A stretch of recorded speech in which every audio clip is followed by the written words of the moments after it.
Friends, welcome to my YouTube channel. So ಇವತ್ತು ನಾನು ಯೋಗ day ಇತ್ತು ಇವತ್ತು. ಸೊ ಅದಕ್ಕೆ ನಾನು ವಿಡಿಯೋ ಮಾಡೋಣ ಅಂತ ಬಂದೆ. ಸೊ ನಮ್ಮ ಸ್ಕೂಲಲ್ಲಿ ಹೇಗೆ ಯೋಗ ಡೇ ಮಾಡಿಸಿದ್ದಾರೆ ಅಂತ ತೋರಿಸ್ತೀನಿ ಬನ್ನಿ.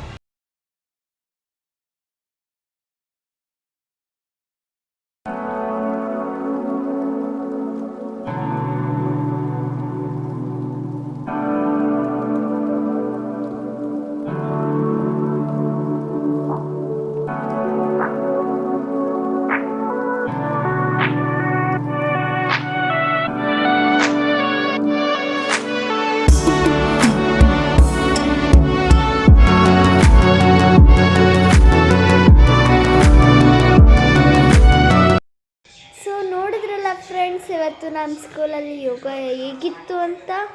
ಆ್ಯಂಡ್ ಸೊ ನಾನಿರೋ school one of the best school ಅಂತಲೇ ಅನ್ಬೋದು. ಆ್ಯಂಡ್ ಸೊ ಮುಂದಿನ ಬ್ಲಾಗಲ್ಲಿ ಸಿಗೋಣ. ಸೊ ಬಾಯ್.